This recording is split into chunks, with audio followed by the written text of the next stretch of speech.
Muy buenos días. A nombre de la Facultad de Administración y Economía de la Universidad Diego Portales, les doy la más cordial bienvenida a la inauguración del año académico de nuestra facultad. En esta ocasión expondrá el economista Rodrigo Vergara sobre los desafíos del crecimiento en Chile. A continuación, quiero dejar con ustedes al decano de nuestra facultad, profesor Mauricio Villena, que les dirigirá unas palabras.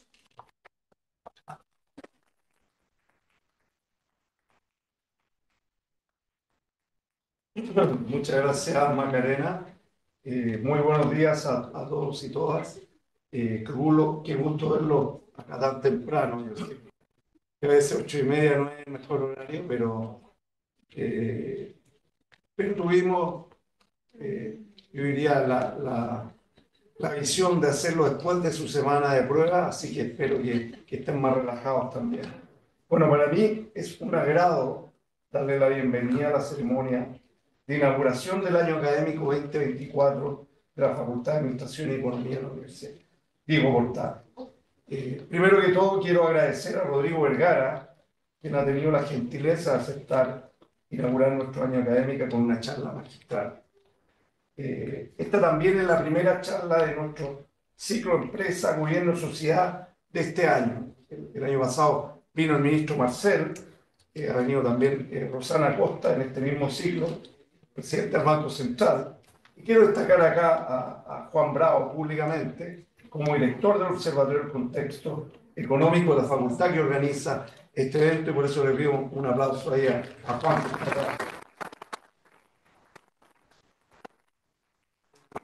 Agradezco también a la comunidad de la UDT que nos acompaña, a la vicerrectora académica Danae de los Ríos, a los directores de escuelas y departamentos, a nuestro cuerpo académico y funcionarios, así como toda la comunidad estudiantil aquí presente. También agradezco a varios economistas destacados que nos acompañan el día de hoy. Voy a partir presentando brevemente a Rodrigo Vergara. Rodrigo Vergara es ingeniero comercial de la Universidad Católica, máster en Economía y doctor en Economía de la Universidad de Harvard en Estados Unidos. Su tesis doctoral se tituló Incentives and Distortions in Government Expenditure Programs. Y aquí yo quiero destacar su comité de tesis, estuvo formado por Lawrence Summers, que fue el chair. Lawrence Summers fue economista en jefe del Banco Mundial, presidente, rector de la Universidad de Harvard, y Martin Feldstein, que también para los que hemos estudiado política fiscal sabemos que él es sin duda el principal economista fiscal, fue asesor de Reagan, yo creo que fue también profesor de Lawrence Summers. Entonces, denota ahí que Rodrigo Vergara desde un comienzo ha estado preocupado de temas macroeconómicos y temas fiscales. Y Rodrigo entra muy joven a trabajar en el Banco Central a los 23 años. Y ahí hace carrera en el Banco Central, ocupó los cargos de investigador económico, jefe del área macroeconómica financiera y economista jefe.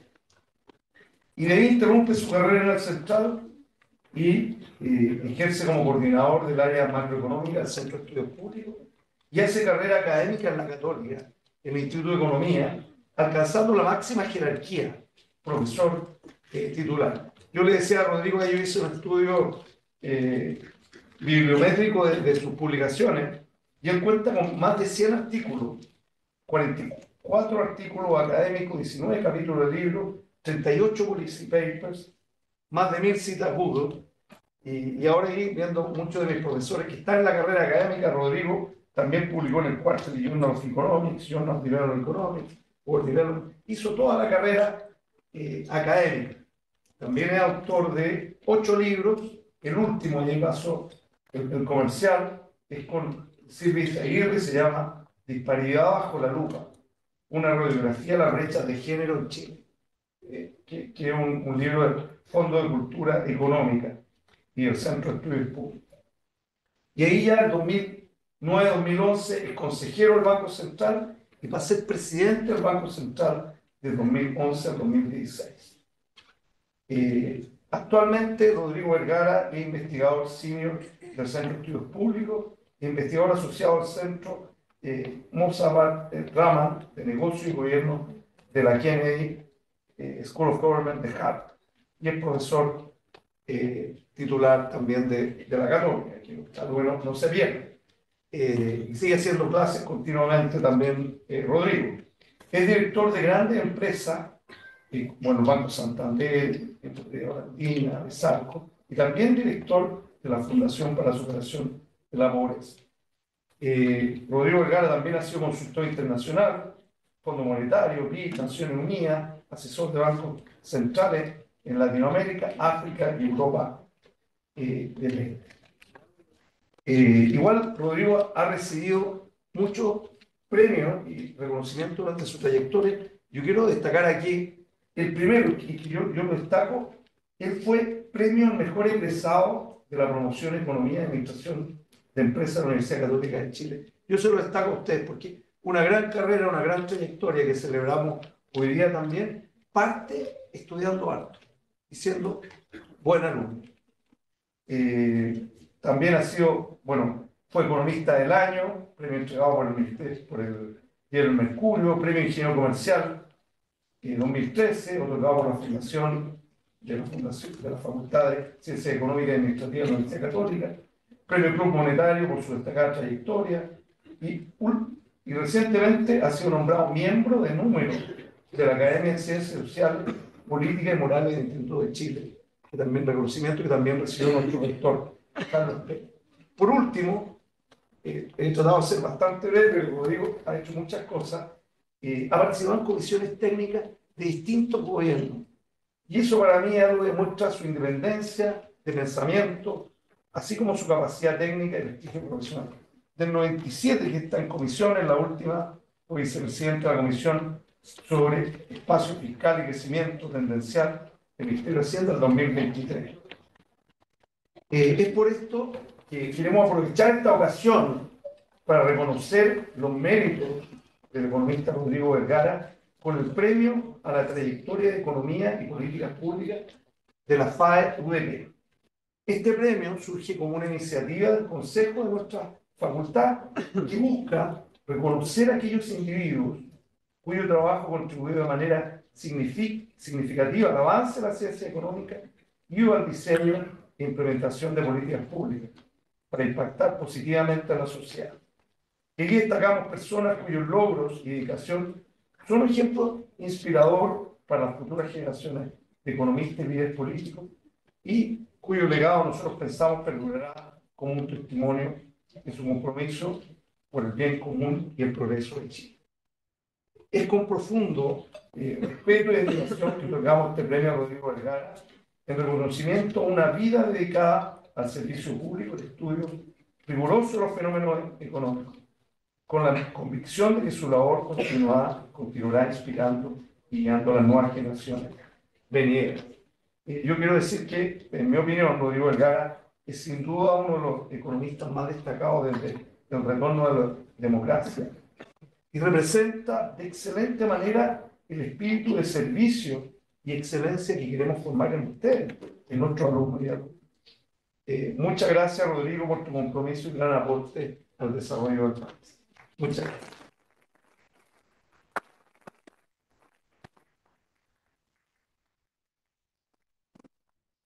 Agradecemos las palabras de nuestro decano y a continuación quiero invitar a Marcela Pertera, directora del Departamento de Economía y el director del Observatorio del Contexto Económico Juan Bravo, a hacer entrega del premio que mencionó nuestro decano.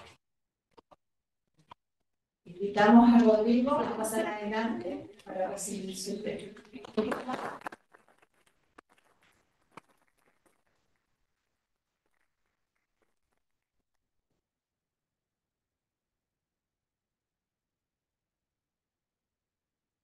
También quiero invitar al decano, obviamente, a participar.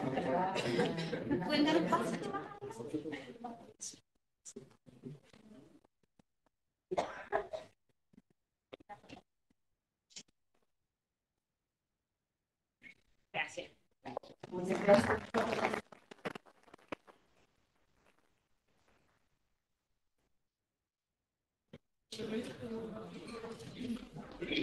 Invitamos entonces a Rodrigo Vergara con su exposición, Los desafíos del crecimiento y el empleo.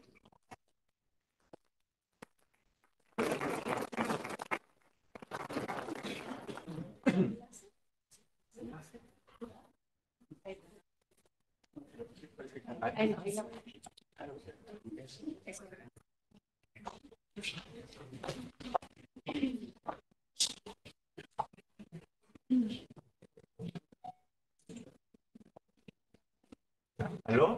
¿Soy ahí, no? Sí. ¿Sí? Muy buenos días. Muchas gracias, Mauricio, por esas palabras. Señora vicerrectora académica de la Universidad Diego Portales, Danae de los Ríos. Señor decano de la Facultad de Administración y Economía de la Universidad Diego Portales, señor Mauricio Villena. Saludos especiales a Juan Bravo. Autoridades de la universidad, profesores, alumnos. Y un saludo especial, por supuesto, a aquellas personas del Centro de Estudios Públicos que me acompañan hoy día aquí. Parto expresando mi más profunda y sincera gratitud por el reconocimiento que se me entrega el día de hoy. Para mí es un gran honor recibir este premio a la trayectoria en Economía y Políticas Públicas 2024 que otorga la Universidad Diego Portales. También es un honor participar con mi presentación, Los desafíos del crecimiento en Chile, en la inauguración del año académico de la Facultad de Administración y Economía de la UDP. Permítame entonces empezar con mi presentación. Voy a salirme de aquí y voy a caminar por aquí en el medio. Entonces la presentación es sobre los desafíos del crecimiento de Chile. Y quiero partir con una anécdota o historia, llamémoslo de esa forma que nos permite ilustrar la importancia del crecimiento. ¿Okay? A ver si con esto... Cuando uno piensa en macroeconomía, hay diversas formas que uno puede dividir el estudio de la macro, pero una de ellas, muy importante, es la división entre el estudio del ciclo económico y la tendencia. El ciclo económico es cómo se mueve, aquí está, la economía durante un ciclo cíclico, ¿cierto? Tiene una expansión, llega a un pic, baja una recesión, llega a un mínimo, después empieza a subir y la historia se repite. Eso es el ciclo económico. Y una rama de la macroeconomía, entonces estudia el ciclo económico. Y otra rama de la macro estudia la tendencia, es decir, cuánto es el promedio del crecimiento más allá de estas alzas y bajas. ¿Cuánto es el promedio del crecimiento en el largo plazo? Y eso es precisamente el estudio del crecimiento económico. Robert Lucas, uno de los grandes economistas de la historia, premio Nobel de Economía del año 1995, hace toda su investigación académica, gran parte de su carrera, sobre el ciclo. Hace su investigación de qué es lo que podría estar detrás de estos ciclos, de estas alzas, estancamientos, bajas en la actividad económica. Y de hecho, introduce en el estudio del ciclo el concepto de expectativas racionales. Expectativas racionales había sido introducido unos años antes por Moore, pero él lo introduce directamente en los modelos macroeconómicos y concluye que el ciclo económico podría ser explicado en un modelo con expectativas racionales por shocks inesperados, principalmente shocks monetarios. Por supuesto, las contribuciones de Lucas son mucho más que eso. Notables, por ejemplo, lo que dice en relación con la crítica econométrica, que cambia completamente la forma de mirar la econometría. Pero en materia de ciclo, él tiene esta gran contribución. La verdad es que, seamos claros, con el tiempo fue perdiendo un poquito de vigencia su teoría del ciclo, por cuanto empíricamente no se comportó todo lo bien que uno hubiera esperado por diversas razones que no vale el caso explicar. Pero lo interesante, y a lo que me quiero referir aquí, es que un alumno de Lucas, se llamó Paul Romer, que unos años después, bastantes años después, también ganó el premio Nobel, en el año 2018, pero que se dedicó a trabajar y a estudiar el crecimiento, no el ciclo. Yo me imagino, hacia principios de los años 80, Robert, alumno de Lucas, una gran estrella que está en el pique, en el apogeo del estudio del ciclo económico, y viene su alumno y dice: maestro, yo voy a trabajar con usted, pero yo no voy a trabajar sobre el ciclo, voy a trabajar sobre el crecimiento. Y la verdad es que lo que hace Robert es bien notable, porque de alguna forma revitaliza todo el estudio del crecimiento. El crecimiento había tenido un auge importante de los 50 y los 60, con los trabajos de Sol, otro premio de Nobel de Economía, del MIT.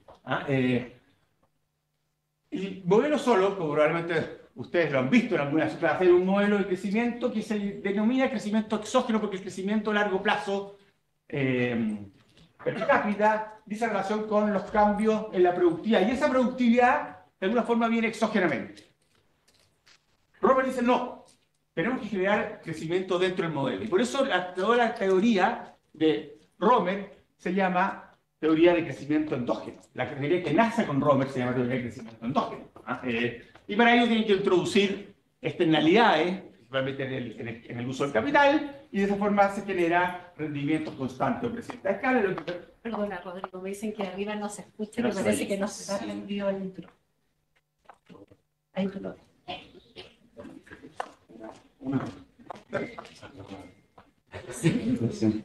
¿Se oye ahí, no? Arriba. Ahora sí. Se me dieron un cuento muy bueno.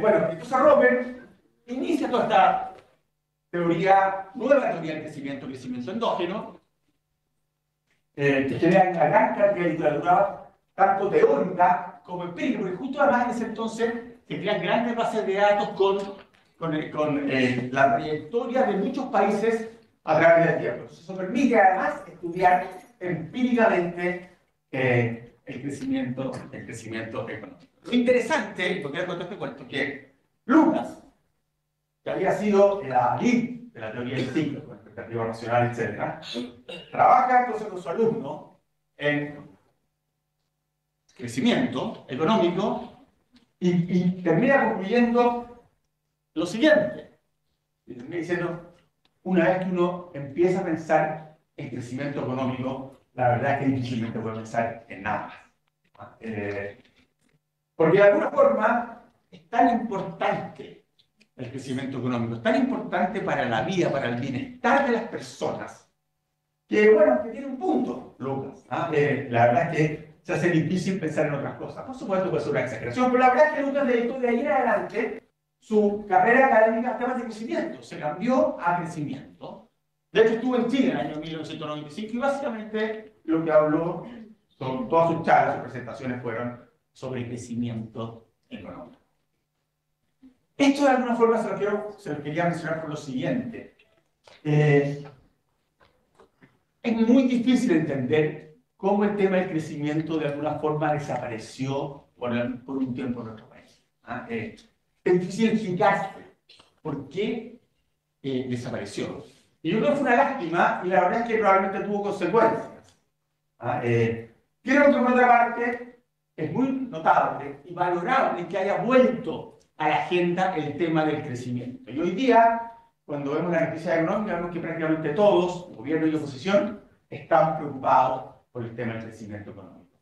Y la verdad es que este cuadro, probablemente ustedes lo han visto en el pasado, es tan relevante el crecimiento económico que 1 o 2 puntos más de crecimiento por un periodo largo de tiempo pueden producir cambios gigantescos en los niveles de bienestar de un país, ¿cierto? En los niveles de bienestar, en el crecimiento, en los salarios, en el empleo, en el acceso a bienes públicos.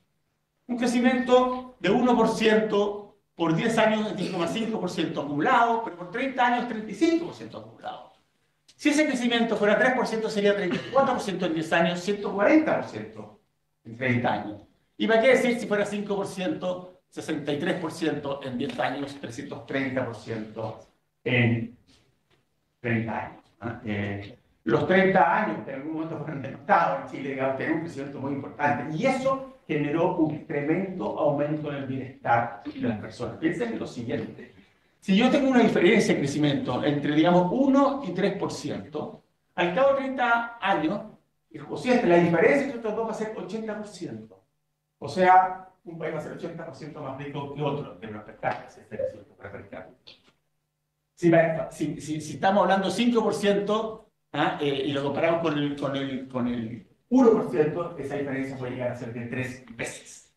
3 veces sube más, o termina siendo más alto el ingreso per cápita en un país que crece en esa magnitud. Entonces, bueno, el crecimiento económico es importante, es muy relevante, afecta significativamente la vida de las personas. ¿Qué hemos vivido nosotros aquí en Chile en los últimos décadas en materia de crecimiento económico? Traje este gráfico aquí que mide crecimiento de acuerdo a periodos presidenciales. La verdad que más allá de cada nombre, digamos ahí, lo que me interesa es la tendencia. ¿Cómo la tendencia de crecimiento económico se ha ido cayendo a lo largo del tiempo? Partimos los primeros años después del retorno a la democracia, con un 7,4% de crecimiento, 5, 4,8, 3,5, aquí un repunte importante, Piñera 1 a 5,4, y después sigue cayendo. En la actual administración Boric llevamos solamente 2 años, para ser justos, probablemente los 2 años sean de crecimiento algo más alto, por lo tanto el promedio sea un poquito más alto. ¿Es natural que a la medida que el país va desarrollándose crezca menos? Sí, es natural. Por lo tanto, no debería decir, como primera aproximación, no me parece tan extraño que el crecimiento se haya ido reduciendo. El problema es que aquí el crecimiento, la reducción del crecimiento es muy violenta en los últimos 10 años. Bachelet 2, Piñera 2, bueno, es muy violenta. El crecimiento pasa de rangos de en torno al, digamos, 4,5, 5% promedio a un crecimiento de apenas un 2% en los últimos 10 años. ¿Es poco eso? Sí, es poco para el nivel, ya vamos a decir, ¿por qué es poco para el nivel de desarrollo que tiene un país como Chile? La verdad es que deberíamos aspirar a mucho más que eso. Y la forma, yo creo que una forma de ver que la verdad es que no lo hemos estado haciendo bien por ya una década no deja de ser, cuando estos partidos decían, bueno, serán 1, 2 años, 3 años, pero después preguntaremos, no fue así, o no ha sido así. Y creo que por lo mismo es algo que debería preocupar, ¿no? Es observar que este no es un fenómeno de todos. Todos están creciendo menos y por lo tanto, bueno, ¿qué le vamos a hacer? Además somos un país pequeño, inserto en el mundo. La verdad es que no, ha sido un problema nuestro, principalmente nuestro. Aquí lo que tenemos es el PIB per cápita de Chile como porcentaje del de Estados Unidos. ¿Qué porcentaje somos de Estados Unidos? Y la verdad es que vemos que durante nuestros años gloriosos, nuestros años de alto crecimiento, pasamos el año 90 de un 24% al año 2013 un 42%. Pasamos a tener un PIB per cápita del 42% del Estados Unidos. Esto es en TPP, varía de acuerdo con. Llegamos a ser un 42% de norteamericanos. Para ser más específico, un país desarrollado tiene aproximadamente, los con ingresos más bajos, un 55% del PIB de Estados Unidos. Y en Portugal tiene un 55%. Sí, claramente, España tiene algo más de un 60%. Es decir, uno decía, bueno, si seguíamos esta trayectoria, a lo mejor en 10, 15 años podríamos llegar a ese nivel de país desarrollado. Desgraciadamente, eso no se dio. No se dio, y no solo no se dio, no solo no seguimos aumentando, sino que caímos en términos relativos. Y hoy día somos un 37% del PIB norteamericano, o sea, somos más bajos que lo que éramos hace 10 años atrás. Nuevamente, una causa de preocupación. Sabemos que el crecimiento económico, en términos contables, si quieren, uno puede, los que han tomado recursos macro, lo habrán visto, se puede dividir entre lo que es contribución de trabajo y capital, que se llama transpiración, porque mal que mal, cuando uno pone factores productivos, está transpirando, ¿no es cierto? Cuando uno pone trabajo, está trabajando y no teniendo ocio. Cuando uno pone capital, está poniendo inversión y no consumiendo. Y una parte de productividad que es la parte de inspiración. Lo óptimo a todos nos gustaría crecer solamente por inspiración y con poco de transpiración. Saben que en la práctica esto no puede ser. En general necesitamos ambas cosas, ¿cierto? Estamos poniendo un poco de empeño. No solo ser muy geniales, ojalá que fuéramos extraordinariamente geniales, pero esto requiere también esfuerzo, y trabajo. Ahora, ¿qué es lo que ha pasado con la productividad total de los factores, con la productividad durante este periodo? Un poco lo mismo que notamos. Tiene un aumento muy importante desde el retorno a la democracia y luego se estanca. Se estanca incluso, marginalmente un poquito más abajo. Entonces tenemos un problema de productividad. Y por eso en general cuando hablamos de crecimiento también decimos que tenemos un problema de productividad. La productividad se nos estancó. De ahí todos los trabajos importantes que hace la Comisión Nacional de Productividad, tratando de ver espacios donde podemos ir mejorando para ver si retomamos este crecimiento más elevado. Ahora, la pregunta que nos podemos hacer a continuación es, ¿a qué podemos aspirar? Porque claro, en los 90 crecimos 7%, la primera de los 2000, ya hasta el 2013, 5%. ¿Qué es lo que es razonable crecer para un país como Chile? Por supuesto, ¿qué es lo que queremos lo más alto posible? Pero ¿qué es lo que, cuando uno mira la evidencia de otros países que han alcanzado el nivel de ingresos que tiene hoy día Chile, y en el fondo que llegaron a nuestro nivel actual, ¿cuánto crecieron? Este gráfico muestra cuánto crecieron en los próximos 10 años. Creo que sería razonable, creo que sería medio, creo que sería bueno. En promedio crecieron un 2,8%. Vemos que es un crecimiento más alto que aquí en Chile, aunque tampoco es una cosa espectacular. Un 2,8% crecieron en promedio. Esto está ajustado, considerando un crecimiento de la población constante entre todos para evitarnos ese problema, digamos. Pero un 2,8% crecieron en promedio. Acuérdense que Chile creció en los últimos 10 años 2%, y para ser más preciso, 1,9%. Es casi un punto menos que esto. Y ya sabemos que después de 10 años, después de 20 años, después de 30 años, eso puede hacer una diferencia muy, muy significativa. O sea, no es menor. No minimicemos que sea solamente un punto menos. Ahora, si quisiéramos estar en la parte mediana alta, tendríamos que irse el 3,4%, y en la parte alta, si queremos ser verdaderamente exitoso, es ser más del 4%. ¿Okay? Más que 4%, eso debiera ser un objetivo si quisiéramos estar en la parte alta. Y creo que debiera ser el objetivo que debiéramos tener, que es ser alrededor, digámoslo así, de un 4%. Los 7%, 6% que tuvimos en el pasado, estuvieron muy bien, pero hoy día, en nuestro nivel de desarrollo, es natural pensar en cifras un poco más bajas, porque cifras, en todo caso, que igual nos permitirían ir convergiendo, ir aproximándonos a ser un país desarrollado. Ahora, ¿qué oportunidades uno puede ver en el caso de Chile? Porque la pregunta también que nos podemos hacer a continuación, bueno, ¿podemos ser optimistas? ¿Tenemos posibilidades de volver a crecer? ¿O, en el lenguaje de la gallosa que está tan de moda últimamente, Chile ya se jodió? Y no hay nada que hacer. Nos jodimos, nos vamos a crecer en adelante 2%, y ojalá que logremos mantener una cierta posición a nivel internacional, o si no, como dice Stenevas, es probable que en un tiempo volvamos a hacer lo que fuimos antes, en la medianía de la tabla de América Latina. Hoy ya estamos en la parte alta, ¿cierto? Hoy ya tenemos un ingreso per cápita que en toda América Latina, con la excepción de Panamá, somos los más altos. Y yo creo que sí, que hay oportunidades. No he perdido la esperanza. Creo que hay oportunidades en ese sentido. Creo que esta es una presentación, una tabla más bien optimista, donde digamos, bueno, sí hay esperanza.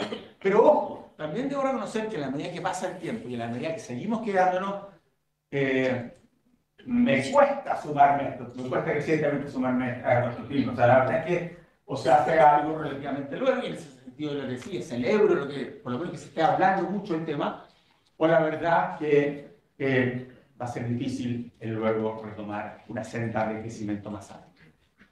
¿Dónde hay oportunidades? ¿Dónde hay oportunidades que debiéramos aprovechar si queremos crecer más fuerte, si queremos crecer a tasas más altas? Yo creo que hay una clara oportunidad en todo el tema de energías renovables. Chile tiene ventajas comparativas en energías renovables. De repente se habla mucho, de repente que pensamos esto puede ser lo común. No. Aquí hay efectivamente una ventaja comparativa importante. Y ojo, que es relevante, porque el mundo crecientemente se mira con detención a aquellos países o aquellos productos que se producen, valga la redundancia, con energía limpia. ¿Okay? Y algunos números muy simples que podemos ver aquí en esta lámina. Vemos que el año 2010 un 38% de la producción de energía era energías renovables convencionales, solo un 1% las no convencionales y el resto eran energías no renovables. ¿Okay? Las no convencionales son básicamente la solar y la eólica, ¿cierto? Y la convencional es agua. Eso cambia fuertemente y ya el año pasado tenemos un 63% de energías renovables, de las cuales un 26% son no convencionales. Lo que se espera es que para el año 2030, el año 2030 hasta la vuelta de la esquina, esto haya subido fuertemente a un 95% de energía renovable, entre las cuales el 70% sean no convencionales. Chile tiene ahí una ventaja comparativa importante, se están produciendo inversiones importantes, es muy necesario que no se detenga ese proceso, que se materialice, incluso que se agilice, ya no hablaré de todos los permisos. Chile es un país minero, la segunda no tiene minería. Chile es un país minero, fue un país minero y va a seguir siendo un país minero. Yo creo que no hay ninguna duda de eso. La única industria realmente de tamaño global en Chile es la minería. Es fantástico lo que hemos hecho con los vinos, con las cerezas, con las paltas, con la madera, etc. Fantástico. Y eso no, obviamente ayuda a la diversificación. Pero el tamaño, la magnitud de la minería es absolutamente incomparable, particularmente cobre, estamos hablando por supuesto, con respecto al resto de los productos. Y la verdad que hay proyectos en carpeta, interesantes, importantes, pero aquí hay una detención muy relevante que tiene que ver con toda la permisología de la cual hemos hablado también en unos minutos más. Es importante avanzar eso. Celebro que de nuevo, así como se está hablando de crecimiento, también se está hablando de permisología. El tema de la minería más encima se hace más relevante en el último tiempo con el aumento que ha habido en el precio del cobre. El aumento que ha habido en el precio del cobre es extraordinariamente importante. Yo no soy un experto en el mercado del cobre, más aún,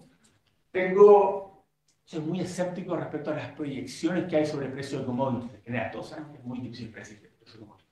Pero al menos si tomo en cuenta lo que dicen los expertos, en general ven un ciclo positivo y relativamente largo del cobre hacia adelante. ¿Por qué? Porque hay una demanda muy creciente, muy relacionada con distintas nuevas industrias, por ejemplo el vehículo eléctrico, etc. Y una oferta muy estancada. Bueno, en este escenario de mayor precio del cobre, mayor que el que ya tenemos, que ya es relativamente alto en términos históricos, la verdad es que tenemos una ventaja importante, la hemos tenido siempre, pero se mantiene y de alguna forma se intensifica esta ventaja en el sector minero. Hay proyectos, hay muchas industrias relacionadas con la minería donde ahí sigue habiendo una oportunidad. El litio, por supuesto que es una oportunidad que Chile tiene, que creo que no lo hemos aprovechado todo lo que la podríamos aprovechar, y no solo eso, sino que creo que la institucionalidad que se está armando respecto al litio con Codelco muy involucrado, yo en lo particular soy extraordinariamente o bastante escéptico. Respecto a si esa es la mejor forma de aprovechar esta ventaja comparativa. Pero está esta ventaja comparativa ahí. Déjeme mencionar ahora algunos desafíos y algunos riesgos que se nos presentan en este proceso de desafío de crecimiento, desafío de retomar el crecimiento en nuestro país. Lo primero, ya lo mencionamos, pero quiero ser un poquito más preciso, el tema de los permisos. El tema de los permisos, de nuevo, pasó a ser un poquito de moda. Entonces, cuando alguna cosa pasa a ser de moda, uno empieza a dudar o ser un poquito escéptico. Bueno, ¿esto es un lugar común o hay algo de verdad? Mauricio mencionaba que yo participé en la última comisión que participé, en esta comisión sobre espacio fiscal y crecimiento tendencial, ya denominada comisión Manzana. Y una de las cosas que hicimos fue precisamente ver, dado que tenía el título de crecimiento tendencial, qué podía significar un mejoramiento del tema de los permisos en cuanto a crecimiento de la costa. Y la verdad es que son bien específicos. O sea, fuimos a diversas industrias, vimos cuánto habían aumentado los permisos, vimos qué significaba eso en términos de inversión de valor presente, qué significaba si los permisos bajaban, cuánto mejoraba la rentabilidad y cuánto entonces podía aumentar la inversión y eso a su vez qué efecto tenía en el crecimiento. Un trabajo yo creo que bastante serio. Y lo que mostramos es entonces que si los permisos se reducen en un tercio, y un tercio no es una meta particularmente ambiciosa, ¿ah? Pero supongamos que decimos un tercio, el crecimiento tendencial podría crecer en 25 puntos base, 0,25%. Ojo, cuando estamos diciendo que estamos por abajo del promedio mundial en 1%, decimos que una medida en particular puede ayudar a compensar un 25% de eso, es un tema muy relevante. ¿Okay? Así que yo creo que es importante seguir avanzando en eso y avanzar más aceleradamente. Tiene un impacto significativo en el crecimiento. Hay otra cosa que es importante. Hemos visto las cifras de delincuencia en el último tiempo. Es cierto, las cifras de homicidio por cada 100.000 habitantes bajaron levemente en 2023 respecto a 22, pero sigue siendo prácticamente el doble de lo que era hace 10 años. ¿Okay? Hay diversos estudios, hay muchos antiguos, hay unos más recientes, que de hecho ha liderado Rodrigo Valdés, ex ministro de Hacienda, que actualmente está en el Fondo Monetario Internacional, desde el Fondo Monetario Internacional, donde muestran cuánto es el costo de la delincuencia, en términos de crecimiento de la delincuencia. La delincuencia hace precario los derechos de propiedad, da más incertidumbre, implica más gasto en seguridad, etcétera, etcétera, etcétera. De nuevo, ellos llegan a una cierta cifra que la verdad es que es aventurado extrapolarla a cualquier país, porque hacen estudios de panel para distintos países, pero la verdad es que una disminución relevante de la delincuencia, de nuevo, no ir a los países europeos, países, sino que simplemente ir a lo que éramos nosotros hace años atrás, puede también tener un impacto significativo en el crecimiento de largo plazo del país. Creo que de nuevo celebro que se esté hablando de eso y sea, de hecho, la principal preocupación de los chilenos y que hay esfuerzo en esa materia. No conozco ningún trabajo académico, ya sea teórico o empírico, que no ponga un especial énfasis en el capital humano cuando estamos hablando de crecimiento. No sé, sabemos que es extraordinariamente relevante. A diferencia del caso anterior, donde podemos tener efectos del más corto plazo, en capital humano, los efectos son de mucho más largo plazo, porque son más persistentes. Y por eso creo que tenemos que poner un gran énfasis en eso. Las noticias que hemos visto en el último tiempo, en los últimos años, varios años, no han sido particularmente positivas. Pero bueno, si no partimos luego, evidentemente no lo vamos a lograr.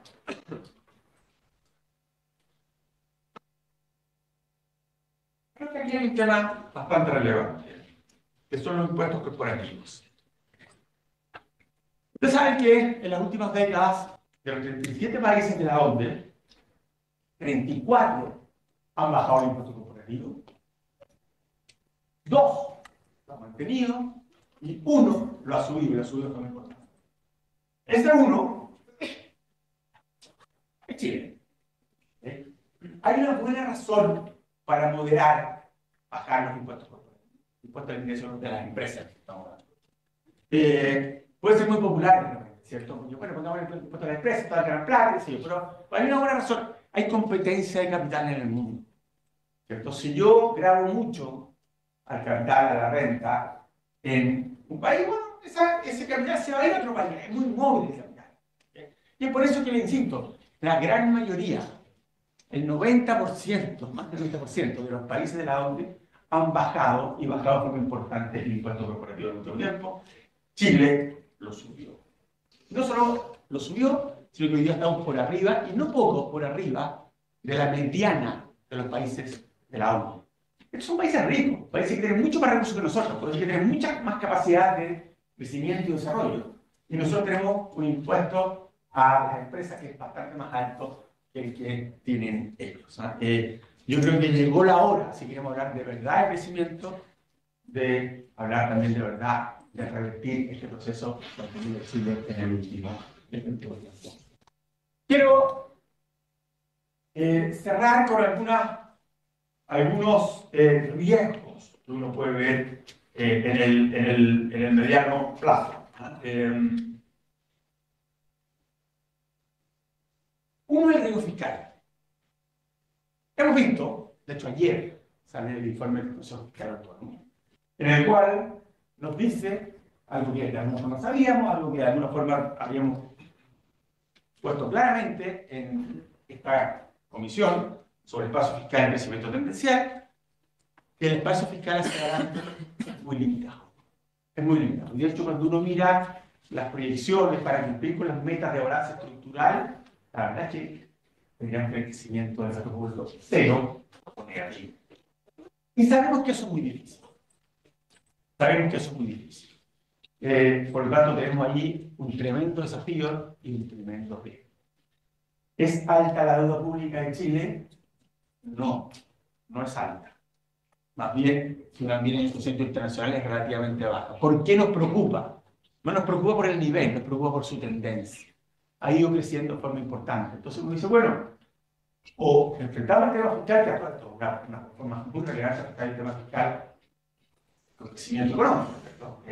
O enfrentamos el tema fiscal, pues quizás el año mañana podamos decir que la deuda pública chilena mal que mal, en los últimos 15 años la deuda pública creció del 5%, que era virtualmente nada, al 40% que tenemos hoy día.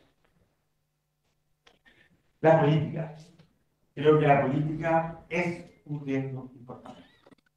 En mi opinión, tuvimos una noticia positiva que fue, de alguna forma, que el tema constitucional quedó de alguna forma atrás, ¿ah? Y eso genera mucha incertidumbre. Pero la política hoy día hace muy difícil llegar a acuerdos, más aún. Los acuerdos que se llegan probablemente no son los mejores. Hemos visto recientemente los ejemplos quizás más palpables, la elección de la mesa de la Cámara de Diputados, digamos, donde hay 22 partidos, de donde un partido o una persona puede hacer la diferencia y finalmente terminan, digamos, repartiéndose, digamos, las migajas. Y con muy poca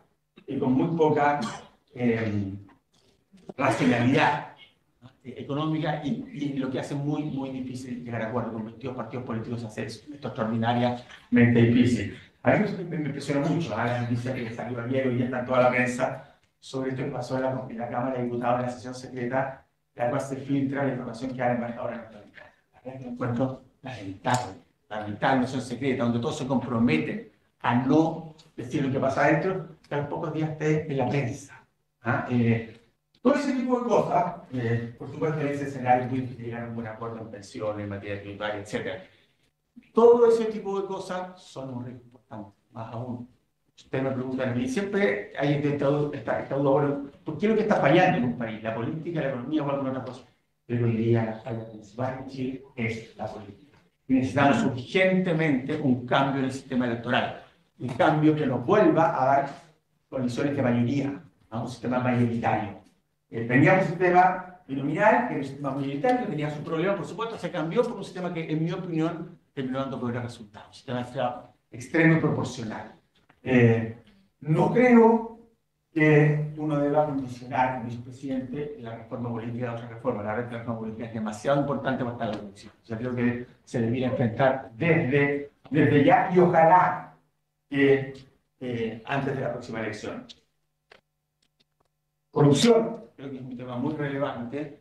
Creo que Chile ha sido, en general, un ejemplo de esta materia, pero cada día nos sorprendemos más con esto. Sabemos el costo de la corrupción. Hay muchos estudios sobre esto. Esto es el tipo de cosas, así como la violencia, que hay que ponerle atajo muy rápidamente. Y quiero terminar con el escenario externo. La verdad es que hablamos un poquito del precio del cobre que se ve bien. Más aún, si ustedes me preguntan, yo creo que el escenario externo en los próximos años para Chile se ve razón por lo mismo. Se ve bien porque las tasas de interés del mundo quieran bajar, porque el precio del cobre debería estar alto, etc. Pero lo pongo porque siempre Chile es una economía pequeña y abierta, por lo tanto, siempre lo que pase en el resto del mundo nos va a afectar. Si por alguna razón, y ya quizás sea menos probable, pero está ahí, ¿no?, el escenario externo se deteriora, efectivamente, evidentemente, eso nos va a afectar. Y dentro de ese escenario externo hay tres cosas que me preocupan. Uno, la deuda pública. ¿Cómo ha crecido la deuda pública del mundo? Estados Unidos ha sido un líder de crecimiento, ha sido notable. La verdad es que cuando uno mira el crecimiento de Estados Unidos, lo compara con Europa, con Japón, con el resto del mundo desarrollado, la verdad es que es espectacular. Crece y crece y crece Estados Unidos. Es lejos el país con mayor innovación, más tecnología, las principales empresas están ahí. Es un mercado laboral prácticamente sin desempleo. Incluso, bueno, la inflación llegó, igual que todo el mundo, máximo ya ha caído, no ha llegado todavía a su meta, pero un desempeño económico muy, muy notable. Pero ojo, su deuda pública ha crecido. O sea, ha estado en parte basado en ese crecimiento, una política fiscal bastante expansiva. Hay un riesgo. El otro riesgo que es particularmente relevante para nosotros es China. ¿Por qué? Porque China es nuestro principal socio comercial, lejos. ¿No? Cerca de un 40% de nuestras exportaciones van a China. China es el principal consumidor de cobre del mundo, es nuestro principal producto de exportación. Eso es tremendamente importante. Y la verdad es que China ha empezado a crecer menos. Todavía ha mantenido su crecimiento, pero el 5%, pero hay dudas respecto a que si todos los problemas que tiene el sector inmobiliario, financiero, etcétera, tecnológico, van a permitir un crecimiento importante hacia adelante. Y por último, la inflación. No puedo, siendo un banquero central, por espíritu, no puedo sino mencionar la inflación a nivel global, que se nos disparó, que ya de alguna forma se controló, pero que todavía no llega en prácticamente ninguna parte del mundo a la meta. Si eso se complicara, también evidentemente generaría un efecto. Así que en síntesis, creo que tenemos, lo primero que hemos tenido tuvimos un desempeño extraordinario durante 30 años, pero el desempeño de los últimos 10 años ha sido malo, directamente malo, no me digo que no, malo. Hemos estado muy por abajo del resto del mundo, hemos ido perdiendo posiciones. Tenemos una serie de oportunidades, son oportunidades latentes, están ahí y hay que aprovecharlas. Pero ojo, esas oportunidades también van acompañadas de riesgos, es importante ir mitigando eso. Muchas gracias.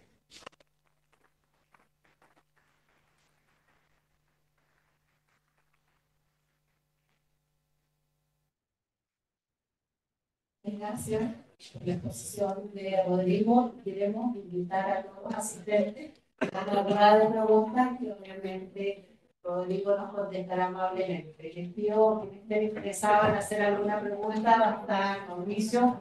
Yo con micrófono, si pueden, la oportunidad de que ustedes puedan preguntar saliendo de duda. Ha sido una exposición muy interesante y muy actual. Bueno. Gracias.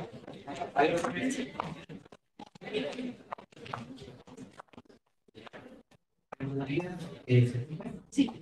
Muchas gracias por su exposición.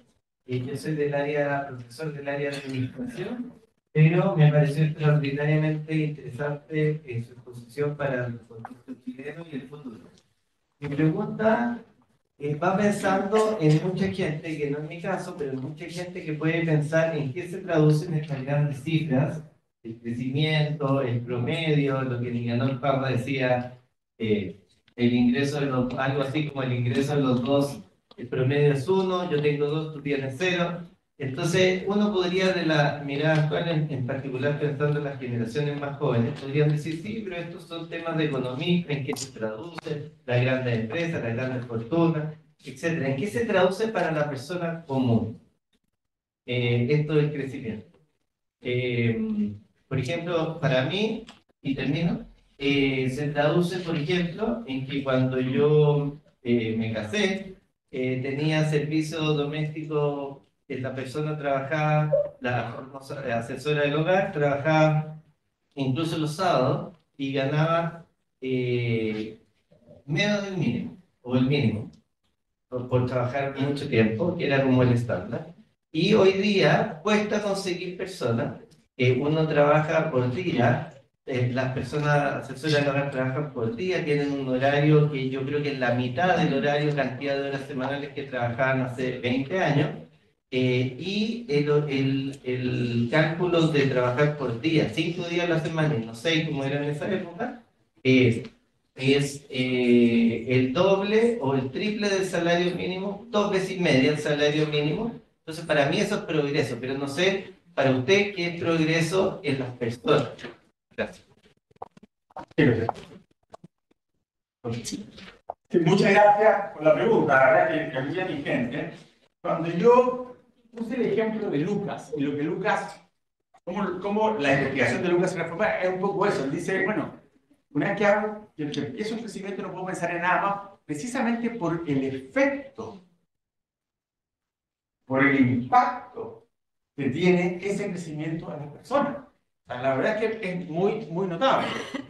El ejemplo que ponías tú respecto a los salarios de la asesora del hogar por cualquier persona, digamos, de ingresos medios, bajos, es muy notable. Si la verdad es que es difícil yo entiendo que es difícil para la juventud, que hay aquí, digamos, de repente ver cómo se transformó Chile, digamos, pero ahora si uno ve cuántos eran los ingresos, el tipo de empleo, los bienes a los que se tenía acceso, este país hace 30 años, 40 años, lo que hoy día es extraordinariamente notable. Siempre decimos, bueno, pero igual no es suficiente, podría ser más. Sí, siempre podría ser, siempre quisiéramos que fuera más.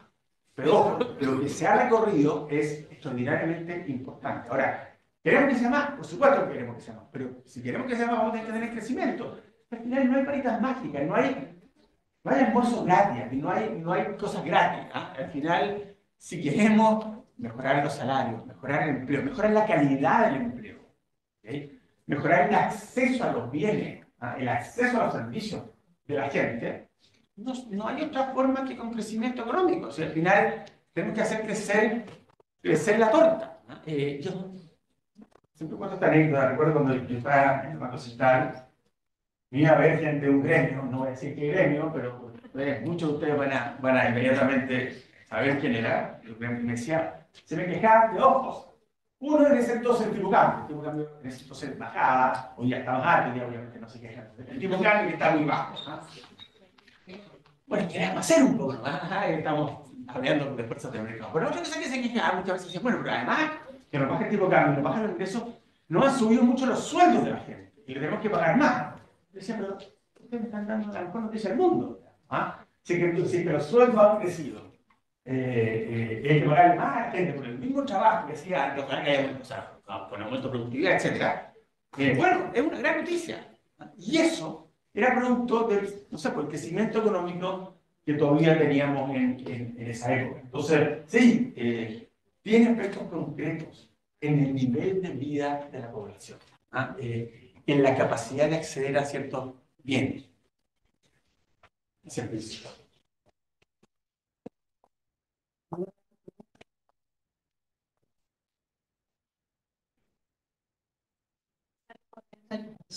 ¿Verdad?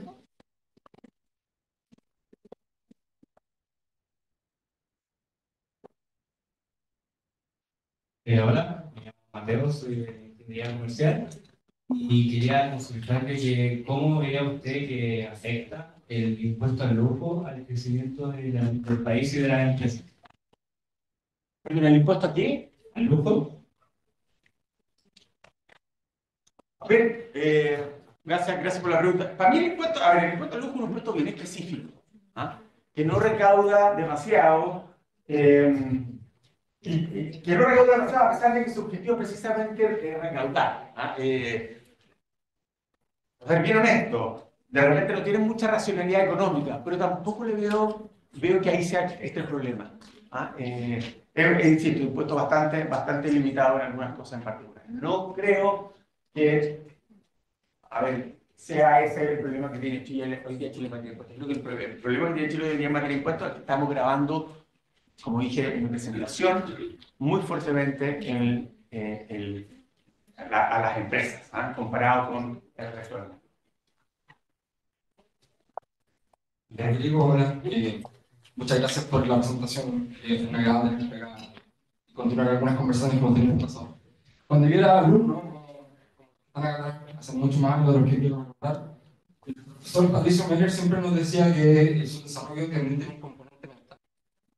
Y yo pensaba que la otra forma de tener el profesor Meller decirnos que no éramos tan inteligentes como él, pero en el tiempo me he dado cuenta que en realidad es mucho más profundo lo que está diciendo. Y yo veo hoy que hay una parte de eso, hay una parte en el sentido de que tenemos un montón de diagnósticos que todos conocemos, pero respecto a los cuales no queremos hacer nada. Sabemos que las energías verdes, por ejemplo, son un tremendo potencial de desarrollo para Chile. Tenemos energía gratis que nos cae del cielo literalmente, en cantidades muy abundantes, pero por ejemplo, esa energía necesitamos transportarla y no queremos transportarla, no queremos poner las líneas de transmisión necesarias. Sabemos que tenemos que cambiar el sistema político, pero nadie quiere hacerlo. Obviamente que significa ceder poder y significa hacer cosas que a los políticos que no les gusta. Tuvimos 2 discusiones constitucionales y, como decía un estudiante en el Festival de Viña, lo rechazamos los 2 para quedarnos con los que no nos gusta. Y así, o sea, tenemos un montón de problemas que sabemos que son problemas y no, de alguna manera nos las arreglamos para no hacer nada al respecto. sabemos que el gasto no tiene un poco espacio de crecimiento fiscal y el presupuesto va a seguir creciendo. Entonces, ¿cómo cambiamos eso? Eso yo creo que ese es el principal desafío, que es mucho más sociológico que económico quizá. Pero la pregunta es cómo cambiamos la mentalidad de un grupo de gente que sabe cuáles son sus problemas, pero no quiere hacer nada al respecto. Porque bueno, qué difícil, qué difícil, porque la verdad es que yo creo que hay mucha validez en lo que tú dices, Andrés. O sea, efectivamente, conocemos el diagnóstico, pero nos cuesta movernos para enfrentar los problemas, las dificultades, las trancas que produce ese diagnóstico. Y yo, lo que me pasa es lo siguiente: cuando yo pienso, oigo ese argumento, bueno, entonces como que estamos fregados, porque no hay nada que hacer, porque bueno, no vamos a cambiar nuestra mentalidad, y si no cambiamos nuestra mentalidad, entonces no vamos a hacer lo que tenemos que hacer. Yo quiero hacer, a lo mejor es como ya la mentalidad, a lo mejor es voluntarista, digamos. Quiero ser un poquito más optimista, y quiero ser un poco más optimista. Yo creo que esta década de estancamiento económico, porque así ha sido, de alguna forma ha dejado cierta huella. Ha dejado cierta huella en el sentido que nos damos cuenta de los efectos que la reducción. Nos damos cuenta que no nos permite progresar. Nos damos cuenta que no nos permite expandir los servicios públicos que damos, ¿cierto? E incluso sectores dentro del espectro político del país para los cuales este tema no era relevante, porque no era relevante, no estaba. La actualización de este tema no estaba en el programa.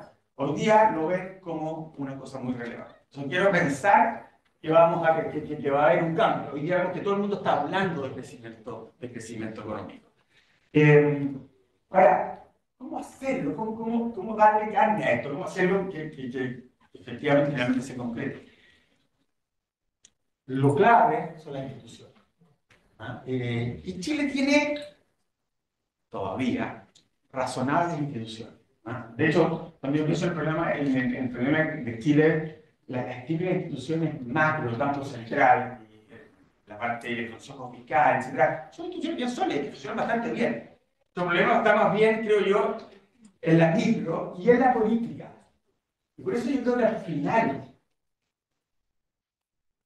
es condición necesaria, no suficiente, pero es condición necesaria arreglar el sistema político. El sistema político no está funcionando y está produciendo mucho daño.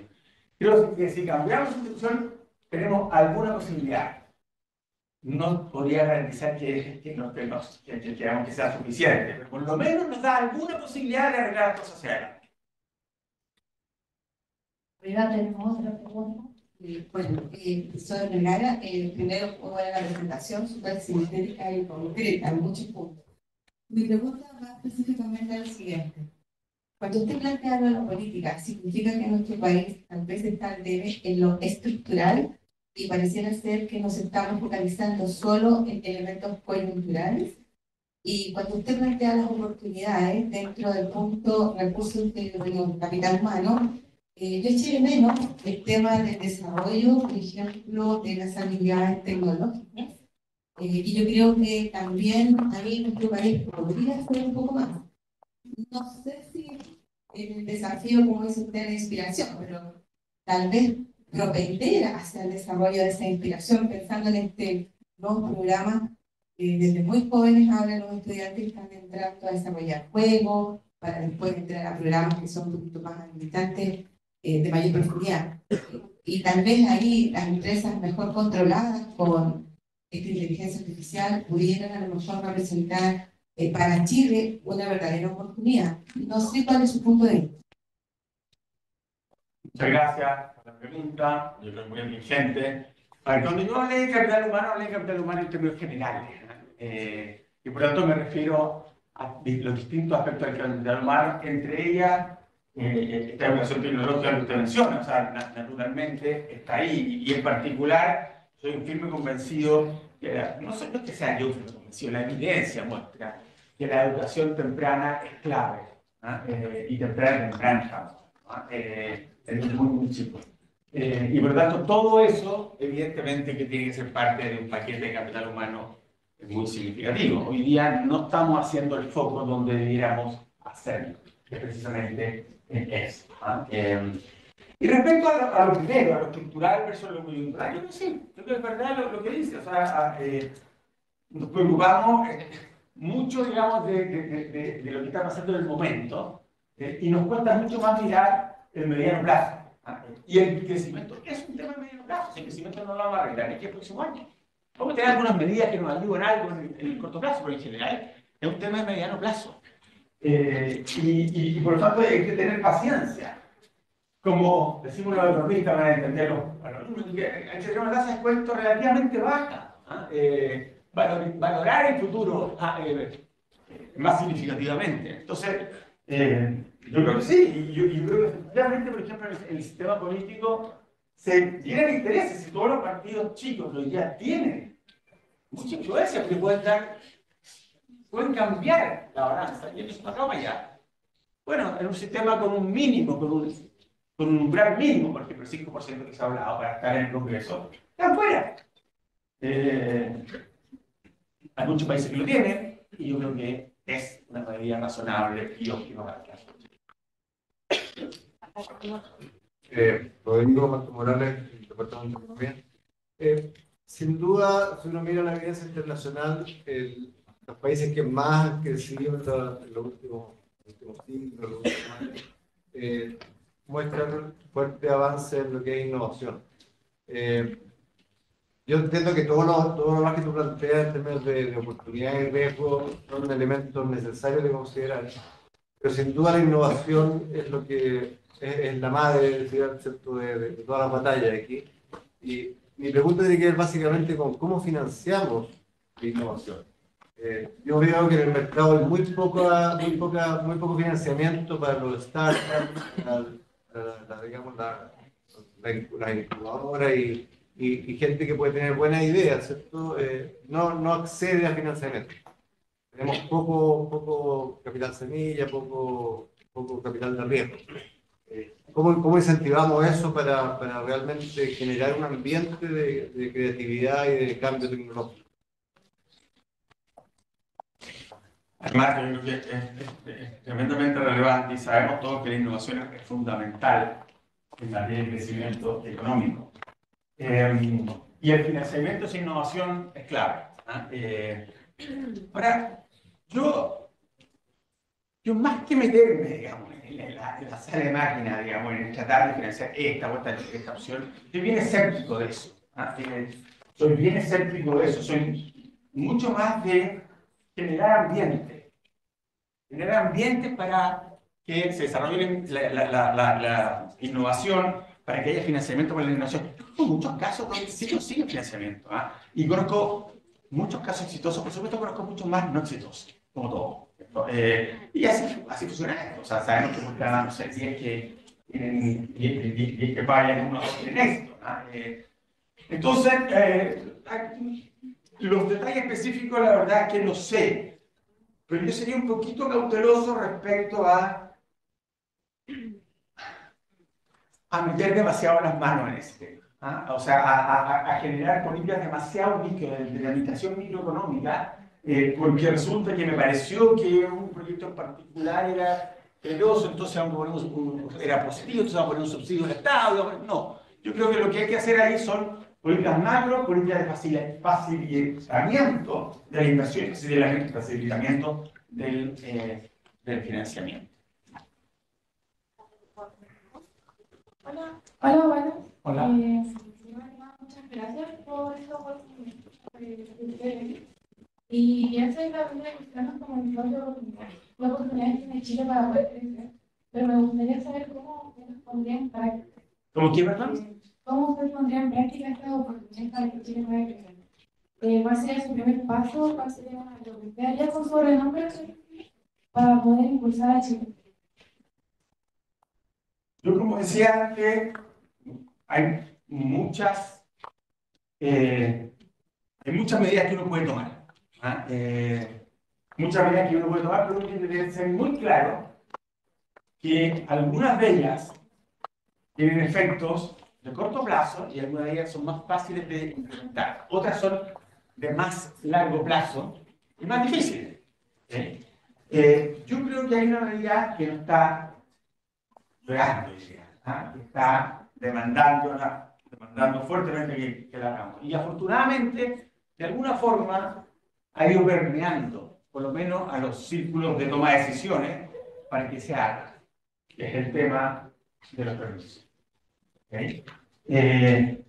Hay cosas muy notables respecto al tema de la permisología. O sea, un proyecto inmobiliario que tomaba 3 años tener su permiso hace 15 años atrás, hoy día puede tomar 6. ¿Okay? Esto no se trata de eliminar el permiso, sobre todo la parte ambiental, no, se trata de hacerlo más expedito y más racional. Si no puede ser que un proyecto pase todos sus trámites y después incluso venga una instancia política que pueda echarlo atrás. ¿Okay? Yo creo que si yo tuviera que partir, partiría directamente con eso muy fuerte. El otro tema que a mí me preocupa mucho, no sé, no a mí, a la ciudadanía entera le preocupa mucho, es el tema de la delincuencia. Creo que más encima ahí corremos riesgos políticos a la democracia a medio plazo si no lo enfrentamos fuertemente. O sea, creo que ahí es necesario enfrentar ese tema con todas las herramientas del caso muy fuertemente y lo antes posible. Debiendo ser bastante breve. Mi nombre es Rodrigo Espinosa, soy director de la... Soy director de la Escuela de Administración Pública. Rodrigo, muchas gracias por la presentación. Mi pregunta va a ser bastante breve. Dentro de tu diagnóstico, ¿cuál es el papel que juega la burocracia acá? Porque coincido bastante en todo lo que tiene que ver con la crisis de la política, pero también discrepo amistosamente que esto no tiene que ver con el sistema electoral o no necesariamente con el sistema de partidos, sino que el problema principalmente es la polarización y que hay otros sistemas de partidos en otras democracias en el mundo que tienen mucho menos partidos y enfrentan los mismos problemas que nosotros en términos de gobernabilidad. Entonces la pregunta va en el sentido, ¿no será también que hay aspectos dentro de la propia administración pública que hay que mejorar más allá de la política? Rodrigo, tocayo. Es que a las dos cosas sí, digamos. O sea, a ver, evidentemente tenemos problemas con la administración pública. Pero el problema con la administración pública está muy relacionado con lo que decíamos previamente. Porque en la administración pública, bueno, uno mira y es difícil. O sea, no toman las decisiones que tienen que tomar. Hay un cierto temor. A mí me ha tocado, en algunos directorios de empresas en los que estoy, me ha tocado lidiar con la administración pública. Y más allá que hay mucha administración pública que es muy eficiente, lo sé muy bien, y la administración pública no está en los incentivos, yo creo, para avanzar rápidamente. Por ejemplo, para dar un permiso. El que da el permiso eventualmente puede sufrir las penas de infierno. Todo ese tipo de cosas tienen que racionalizarse. Y no es difícil hacerlo. Si hay experiencias internacionales, hay varios estudios que se han hecho sobre ese tema. Así que yo creo que es un problema de instituciones y también es un problema directo de la administración pública. Pero la administración pública yo creo que se puede mejorar dándole un sentido adecuado, mejorando la institución. Es cierto lo que tú dices al principio. El problema de la organización es un problema global. Este no es un problema en Chile, ¿cierto? Si no vemos lo que pasa en Estados Unidos, lo que pasa en muchos países europeos, la polarización es un fenómeno global. Y por lo tanto, un poco lo que yo te decía previamente, al arreglar el problema político, el sistema electoral, ¿nos aseguramos que el resto funcione? Creo que es condición necesaria, pero no es suficiente. Lo que en todo caso yo creo es que si no arreglamos el problema político, lo otro no va a funcionar. Y por lo tanto tenemos que reestructurar. Y yo creo que es absolutamente necesario. O sea, el deterioro que ha habido la política en Chile, yo creo, en los últimos años ha sido muy, muy notable. Y ha deteriorado mucho las políticas públicas. Por eso creo que tenemos que partir por ahí, tenemos que partir rápido, y creo que hay una oportunidad hoy día, por lo mismo dije que creo que no debiera condicionarse. Bueno, era eso.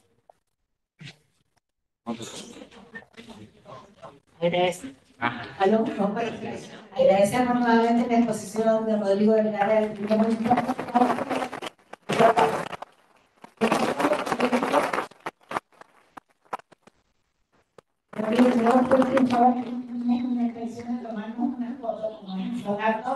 al medio a todos los alumnos a ponerse en esta modalidad para que tengamos las fotos de la organización de nuestro año.